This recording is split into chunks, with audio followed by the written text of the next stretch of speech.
Hi, you're listening to The Sociology Show, a podcast about absolutely anything to do with the wonderful world of sociology. Whether you're a teacher, a lecturer, a student, or just taking a passing interest, this podcast will look at a range of issues from social class, ethnicity, gender, sexuality, religion, crime, education, and anything else that sociology has to offer. My name is Matthew Wilkin, and each episode I will speak to someone working in the field of sociology and let them explain all about their own interests, their research, and their experiences. So, put your earphones in, turn the volume up, and let's be sociology geeks together, eh? Hello, and welcome to the Sociology Show podcast. Do you want to start by telling us who you are and what you do, please? Hello, so my name is Dr Poppy Gibson and I'm a senior lecturer at Anglia Ruskin University in Essex, where I'm currently course lead for 3 degrees, so pretty busy. And when I'm not teaching, I just love researching anything around mental health and wellbeing. Busy. Oh, we all. Yeah. And before you went into that, you worked in primary schools, is that right? Yeah, that's right. Yeah. So I always knew I wanted to be a teacher. So as soon as I went to uni, I trained to be a teacher. And then I was a primary school teacher for just over 11 years. And I kind of taught in and around London. I worked in private schools, mainstream schools, boys' schools, girls' schools. So I kind of did quite a lot in that 11 years, moved around. But, you know, I think change is also sometimes good. And you get a chance to see different microcosms of behaviour. And that's quite exciting, different ways schools run. So it just so happened towards the end of that I became interested in research. So I was doing my PhD while I was a teacher, and I just found myself thinking, wow, actually, although I still love teaching, I think research is the way that I want to go. So I finished my PhD and applied for a lectureship at university, and then I guess the rest is history. So now it's a really nice balance. So I'm lecturing usually around 2 or 3 days a week. And then those other days are kind of dedicated to research. It's quite a change going from the little ones to the big ones, eh? Yeah, well, you would think so, Matthew, but definitely some transferable skills that we're still using, even with adults. I think adults are worse behaved sometimes, to be honest. I couldn't comment. Our students are fantastic. You mentioned mental health. So I'm always interested what led people into their path of interest, if you like. So do you mind telling us a little bit about why that area in particular? Yeah, definitely. So, well, I mean, it's really current to talk about at the moment because I'm sure you and your listeners are all aware about the strikes we've got happening across the country. For past months and still continuing for future months. So we've got lots of teachers going on strike. And I think even when I was a teacher, although I've been lecturing for 6 years now, so it's been 6 years since I was in the primary classroom. But even then, I was really conscious of funding being taken out of key services, you know, like mental health services. But our awareness to use these services and to seek support becoming more frequent. So I was even at the time really conscious that although teaching was the thing written on my contract, what a lot of my time was doing outside of the classroom was pastoral support for the children in my class, meeting parents, meeting carers who they themselves were struggling with mental health, or supporting them with their child's assessment for a special need, or coming to terms with a diagnosis for those parents that found it difficult to understand that their child had been diagnosed with a certain condition. So even when I was a primary school teacher, I was really conscious that when we are educators, we're not just teachers, it's something bigger than that. And then kind of as I've moved into lecturing now, like I'm still really confused why mental health isn't the core subject, why mental health and physical health aren't the core subjects that we're teaching, even in primary school, because surely without good mental health, how can we do anything? So I'm really interested now, although I love teaching and I lecture on primary education degrees and kind of training the next generation of teachers, although we talk about the subject content, what I want them to have in their heart is that a lot of funding for these services for our young people and for our families is sadly, you know, becoming less, but the need is becoming more. So actually we need to be smarter in how we support others with their mental health, how we also protect our own mental health as well in a very busy, kind of atmosphere that we're in at the moment. So I'm just really interested how we can learn more about our behaviors, about ourselves, both to grow ourselves and strengthen ourselves, but also to support those around us too. Yeah, my partner is she's a counsellor in schools and secondary schools actually, and an art Wow. therapist. And I think the average waiting list is about 18 months Wow. for someone to come and see her. And And when you think obviously, these are young people, that's a big part of their life to yeah, wait yeah, something. exactly. Especially if you think for a large number, it might be going into their GCSE years. So by the time they can get seen, they're done, they've finished. So yeah, it's a Wow. huge issue. Yeah, that's really sad to hear that statistic. And one of the things that in your research in particular, you focused on sort of young girls' experience of social media and how that affects mental health, didn't you? Do you want to tell us a little bit more about that? Yeah, of course. So glad to know you've read my PhD Of thesis, course, of of course. course. Every word. It is freely available online through Ethos database, as all theses are.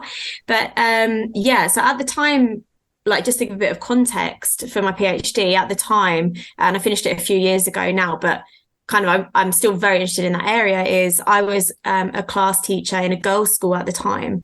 And I was really conscious that, you know, being a young girl in primary school is tough enough anyway, and kind of pre-pubescent, managing friendship, you know, the amount of my time as a teacher, like for any teachers listening, was, oh, she's not my friend anymore, fights in the playground. So this was going on. And then I was really conscious of, wait a minute, social media, which was coming on their radar as like, you know, 8 years old plus, is giving them other platforms to fight, argue, fall out. So it was suddenly like, okay, we don't just need to mitigate this in the classroom now. These young children are going to find ways that they can communicate away from, you know, a teacher's watchful eye. So what I ended up doing my PhD on was young girls using social media, particularly young girls, because at that time I was really conscious that the number of, I mean, reported cases, we must bear in mind that not everything is reported for everyone, but the number of children that were self-harming was greatest in girls. The number of children with eating disorders, even anorexia, you know, in primary schools was scarily high. So I was seeing, wow, children in the primary school now are dealing with mental health and anxiety. And is social media part of this? So that was kind of the question I wanted to explore. And what I ended up looking at was, are these young girls using social media? And the answer for all of them was yes, even though they're between 8 and 11. So you might say, wait a minute, you know, you've got to be 13 to use whatever platform. But I'm sure we all know there may or may not have been times that you've tweaked your age to do something that, you know, you shouldn't be doing. And a lot of it came down to that FOMO, that fear of missing out, and knowing if their friend was on a particular social media platform, that they didn't want to be the one person. You know, I'm sure you remember even at school, you know, everyone had a certain type of backpack or a certain pencil case or a certain smelly gel pen. And that was easy enough for you to then beg your parent or carer to hopefully buy it for you. But now it was actually, how do we keep up with our peers? It's about having the same social media platforms. So that was what I studied. That is really scary. I thought you were going to say ages around sort of teenage. I thought you were going to say 13, 14, 15, when we know there's a real peak in media, social media usage. But that's so young. I'm not sure if you've been watching the Emily Atack documentary this week. Oh no, I'll have to watch it. It's really good because she's talking about social media and how it's impacted her and the types of messages she gets sent, particularly from men. But she mentioned in that herself that age 10 or 11 was really key, because as a young woman, she was changing. I think she went through puberty quite early and she developed boobs quite early and started periods early. And you've got all of these changes going on hormonally in life. Yeah. And to add the social media element on top of that, I mean, it's huge. It's absolutely huge. Really huge. And on top of that, on top of everything that you say, you know, was in Emily's show about her changing, then you're suddenly in a world where, you know, with a simple filter, you can change how you look, or, you know, a fake avatar. So actually, not only now are you worried about how you're presenting in the real life world, or the offline world, but now you're having to worry about how you present on the online world. And, you know, even now, I know some people change their likes, so you just see it's liked by others. Yeah. But there are still many people who are, you know, chasing numbers, chasing followers, seeing how many people like their thing. And for anyone who uses social media amongst us, even as adults, like you post something and there are those few minutes like, oh my gosh, will anyone like it? You're like, why does it matter? It really doesn't. But we as humans, as you know so well, we're conditioned to be social, whether we believe that or not. And so wanting someone's appreciation, even appreciation of strangers, was such a driver for these children. And actually, some of the girls who were using a certain very like photo-y platform were actually being approached in their DMs by strangers asking for nudes. And these were 8-year-old girls. And so I was saying to them in their interviews, why are you putting yourself on that platform where you're having these, toxic interactions from people? And again, it just came back to that fear of missing out. They'd rather be on a platform where, as it sounds like in that show, the presenter was finding, not nice, not invited, totally uninvited messages from men. I hate to say that, sorry, men. No,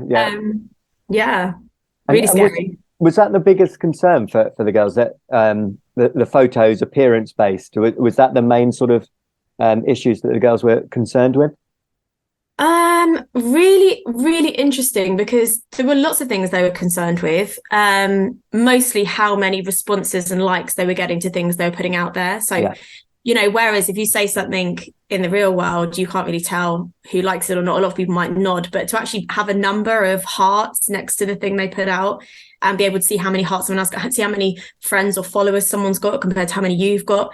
Like bringing in that competition, like that social competition that I don't think personally is healthy. We feel it anyway, as we felt it's true, being picked on a sports team. I still have flashbacks to, your PE teacher making you line up and 2 captains picking, and you're like, oh, I don't want to be last. And I often was, but now to actually be able to have this as a thing you can keep looking back on as well. That's the thing about social media, isn't it? You can keep looking back on it. You can reflect on it. It's not just that immediate, you get picked for a team, sports lesson is over, it's done. It's that constantness of it. And really sad, but equally, and here's why actually I'm a big advocate for social media, the connections it gave some of those girls. Particularly, I had one participant who was an only child, had an au pair nearly all of the time because her parents were both working, one parent working away abroad. And actually, it gave her a friendship and a companionship that was so vital. So I also think often when we talk of social media, we think of all the negatives, don't we? But for her, and I'll say even for me as an adult, I think the network it can bring into your life and the people it can bring into your life is actually so empowering. And so for equally every bad story I had of a man asking for nudes, there were these experiences of someone. One girl, she was 9, had the ambition of setting up her own online clothing brand, a global brand. Wow. And it was like, wow, like if we didn't have social media and you hadn't seen influencers and global shopping, you wouldn't have this big dream. And I don't know, I wish I could find out if she realized it or not. I'm probably buying her clothes right now. I don't even know. But so equally, I think a lot of people, particularly in the primary school, see the negatives. And, we're using an outdated curriculum in primary schools. We're using a curriculum from 2014, which is crazy. That's coming up to 10 years old, which talks about computing and has such a sketchy skeleton of rules. And that's why we need such a boost. But, what do we hear about in schools? E-safety day. And I think it's to me, feels so outdated. E-safety day, it's just like, so I've got 3 children myself, Matthew, and one of my sons came home the other day. He's in primary school and he said, oh, we had an e-safety day or something. And it's a brilliant school, don't get me wrong. I said, what did you learn? And obviously he's on Roblox gaming all the time. He plays Minecraft online. We've had these sensible conversations, how you can enjoy online platforms. And he said, oh, we were told, don't give your password to strangers. Don't tell anyone your full name. And I was like, is that still where we're at? Like, no, let's teach kids better. Like they've been using it for years. So that was, equally, I think we need to be doing better in schools because young people are more savvy than us these days how to use these things. I was going to say, I think the reality is that the problem is that we are, as teachers, trying to teach pupils who know more than us. So, it's there is an issue there. Sorry to reverse it back to the negatives, but Okay. I was just thinking to do with mental health. You already mentioned things like eating disorders, anorexia, and so on. What were the other sort of main impacts of social media that you identified on young girls in particular? Yeah, so you can add some positives as well. Actually, that doesn't all have to be negative. So again, I think just that feeling of being judged, that was definitely the main negative, was the feeling of being judged. You've got to think what you're wearing, even what your background is. And we can tell that we as adults think that, because I know in COVID, when we were all doing online meetings, I saw a lot of people with the blurry background. And I was like, what don't you want us to see? Like, what are you hiding? I don't care what's in your background. Fair enough if you've got people going back and forth, but, clearly as adults, we care. Like, you can see my messy office behind me. Like, why does that matter? People that put a certain wallpaper on their Zoom meeting. So even as adults, like, clearly that matters. Like, we're presenting a self that we want people to like, and we want it to have a certain reputation. So I think that's what was scary for me. Girls between 8 and 11, not just thinking about being them, but thinking, how do I present a me that I want to put into the world? And I just felt like you shouldn't be planning yourself. Like, you should just be you. So they were having to think what to wear in their photos, where to stage the selfie, what face. We've seen all the phases on social media. Do you put your fingers in front of your face? Whatever. Do you put certain emojis and stickers on it? Do you have to do it as a boomerang? Like, so it's not even like what you're putting out there, it's how you're putting it out there. Are you doing it right? Are you adding the right soundtrack? And that, when I did my PhD, was at the initial stages of that, and I've only seen that get worse. But some very interesting stuff around mimicking. So, and we all do that, I'm sure. In meetings, I know some very good mimics around me. I notice if I'm sitting like this, I notice them copy. People that copy our like verbal sounds or behaviors or positions. And I was noticing that really interestingly in the discourse that was being used. So part of my PhD was I set up a secure blog, just for the purpose of my PhD. So only the girls who had parental consent and who had opted in could log in. They had special login details.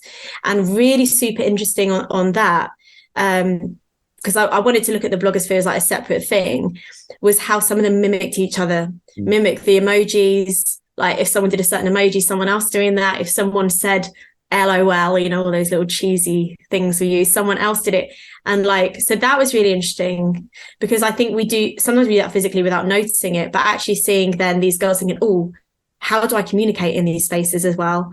And wanting to, and I see it now even as adults when I go on, for example, Facebook, and seeing how we might say the same thing on someone's post. But also now a lot of social media does that for us. Like, you go on Facebook or Instagram and it's kind of pre-typed your response for you, and you're like, do I just select this one, or do I type my own thing? And very interesting seeing how they communicated, not only what they said, but where they obviously wanted to try and fit in through the way they communicated as well.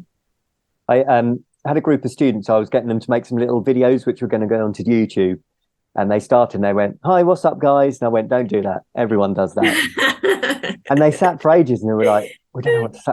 They couldn't think of another starter, because it was such commonality practice. That's what people do when you start a YouTube video. "Hey guys, what's up?" They just couldn't think of another starter. So yeah, that whole language and mimicking is really interesting, isn't it? So interesting. Keep going, Poppy. Tell us what else.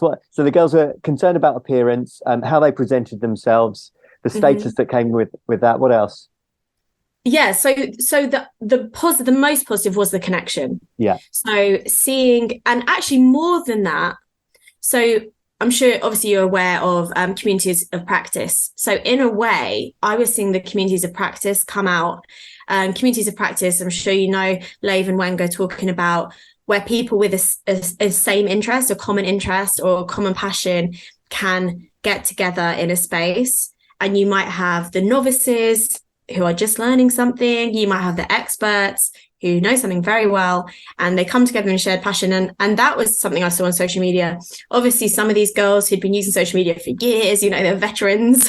And then some of these young girls who'd obviously just got their first phone or their first device and were joining for the first time. And very sweet to see those. So this was something I could really see on the blog platform that I'd created for this research, was when some didn't know how to do something. So for example, the veterans, the experts in the community of practice had changed their avatar, like they'd logged in for the first time, so I could see on the back end like who had logged in when, and within minutes like their avatar was changed. They now had a different profile picture. I'm like, I haven't even told you how to do that. Like, cool, you've done that. Yeah. And then there were those novices in the group that would type, how did you get a unicorn as your avatar? Or they don't even know the word avatar yet, and they're saying, how did you get your picture as a unicorn? And then someone goes, to change your avatar, do this. And then like, okay, I've picked up that word. And then later on you'll see someone else is struggling, and they're like, oh, to change your avatar, do this. And really cool, like we can use these as really good learning spaces as well, and seeing the girls wanting to help each other. And the blogs were anonymous, so they didn't know who was who. And so also that's what I think was really great. Like, we don't always have to know who someone is to help each other out. And sometimes we can be more cautious of that in the real world, because you can judge someone's age, who they are, if you want to be associated with them. But that was kind of stripped away in a really cool way. And actually, we're all just here on this blog that has been set up for this weird research study we've opted into. But okay, like, let's just get on with it and let's communicate. And what I would do, I was setting little daily tasks in there. So yeah, some really nice stuff going on too. The Sociology Show podcast relies on the kind contributions of sponsorship and donations.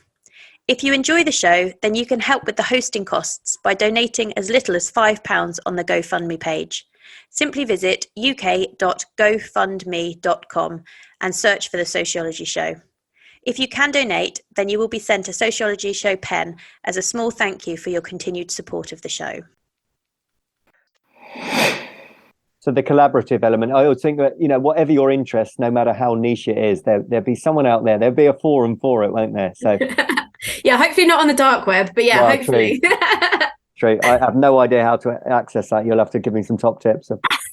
I'll send you the password after the show. Sorry to keep on bringing it back to the negative side again, but one of the things that we're talking about, some of my students are studying media at the moment.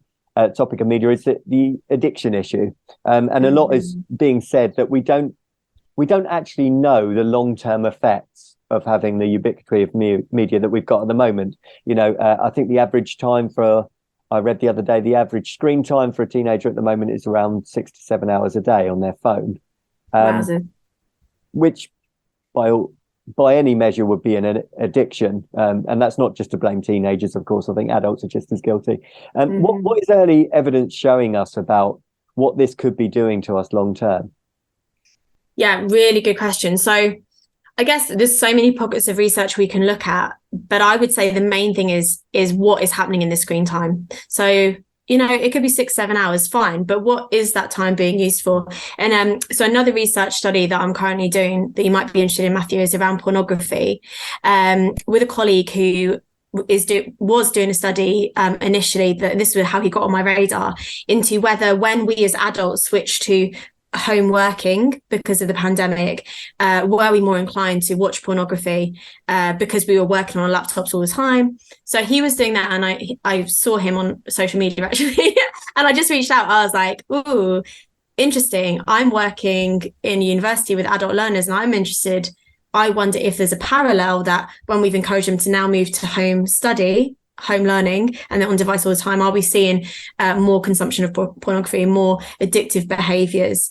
So that's something we're just working on at the moment. So watch this space for that one. But again, so I think that screen time can be really good. Like, if you were that only child that was in my PhD thesis, where for you that 6 to 7 hours is you having social communication, having a really nice WhatsApp thread with someone that's really wholesome. Some of us, like you say, we're probably on more than 6 and 7 hours. I don't know, but what is it you're doing in that time that is making the difference? So if it's those positive spaces, it can be really purposeful and good for you and good for your well-being. Even me as an adult, like, I love Twitter. I don't know if I'm allowed to say that. I love social media, and I was actually put into Twitter jail over the new year.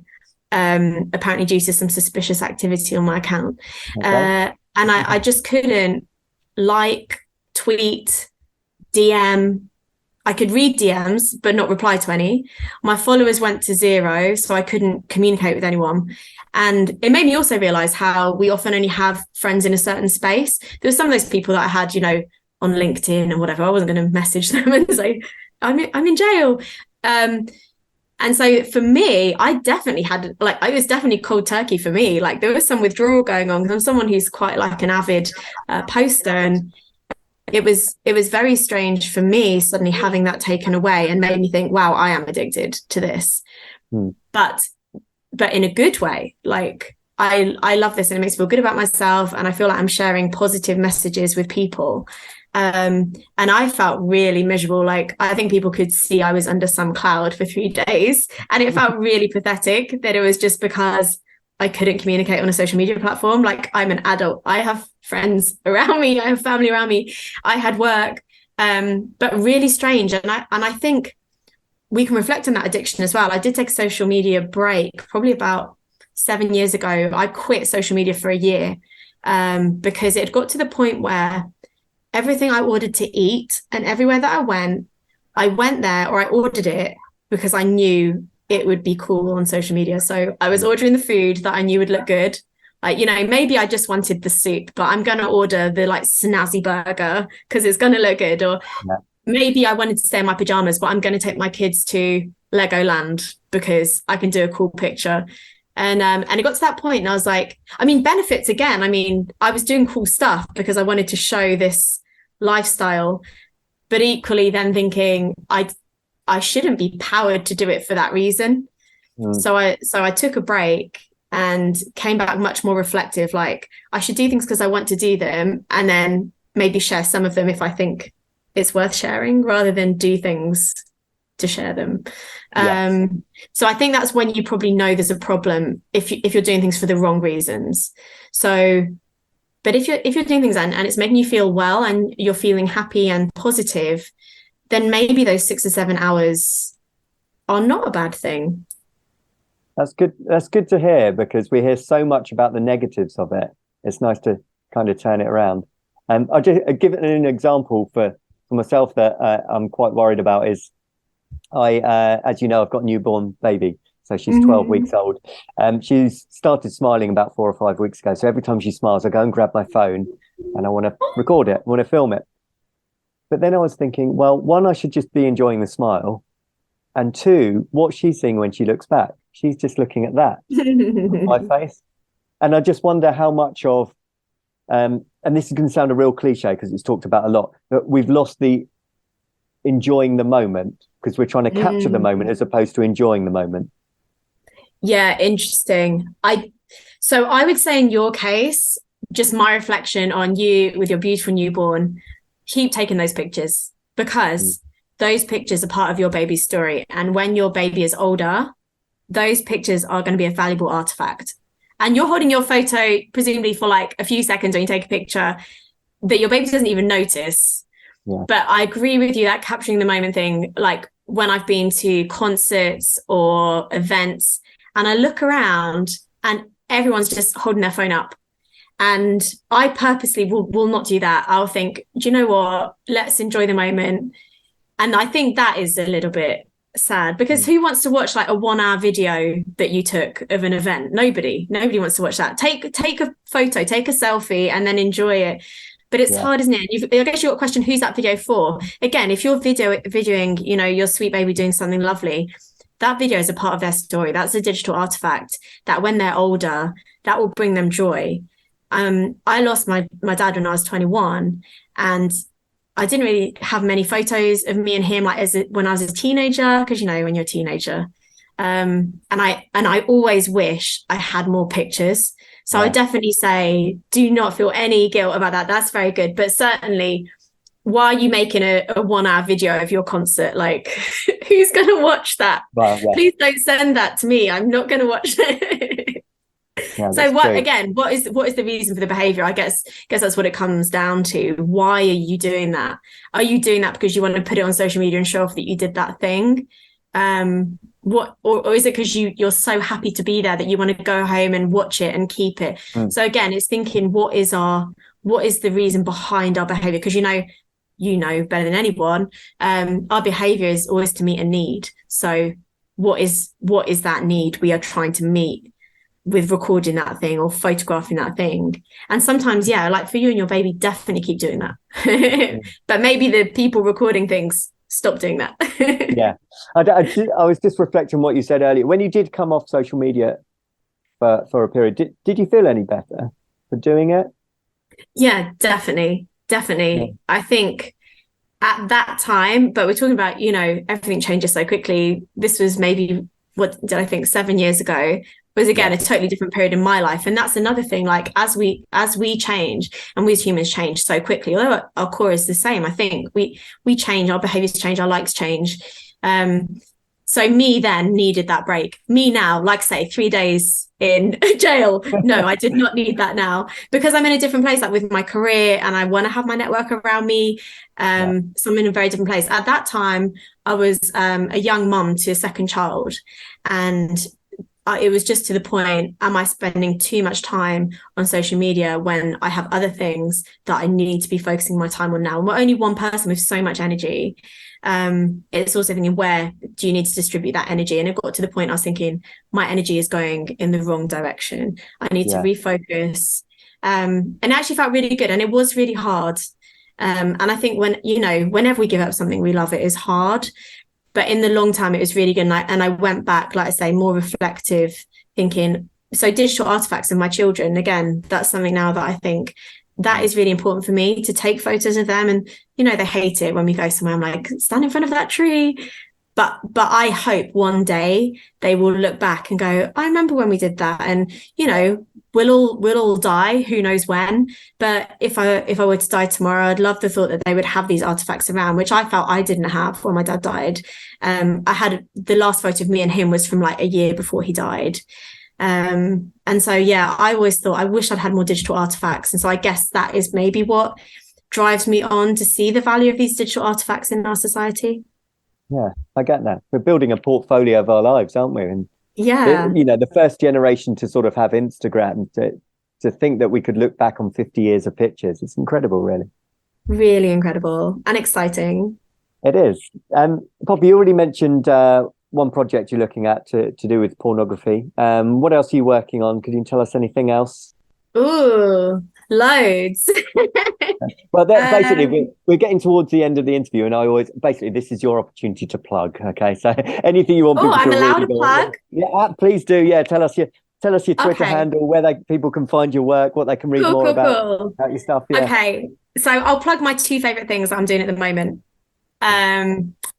So anyone who's watching this, come join me on Twitter at Poppy Gibson UK, and you'll see what my pinned tweet is, the Ukrainian lady that I took in last April. So when the Russian invasion of Ukraine happened, I jumped on the government website, got visas for a mother and son to come live with me, and they moved in and stayed with me all last year.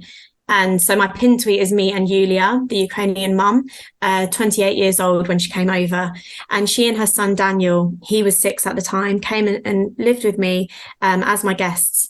And we wrote a Ukrainian book, which we launched in January, total non-profit for Voices of Children charity, which is a charity, really interesting charity. It's Ukraine-based, and they give psychological support to children who've witnessed war and been victims of war. So all the money from that book is going to charity.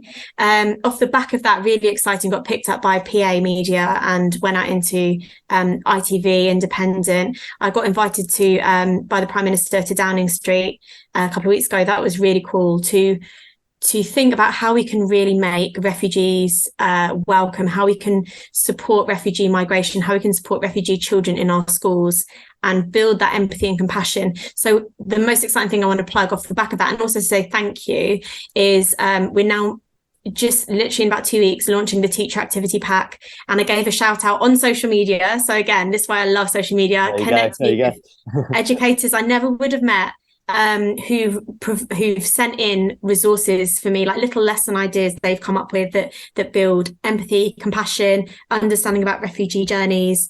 We've got an amazing foreword coming in there from someone who's lived that journey.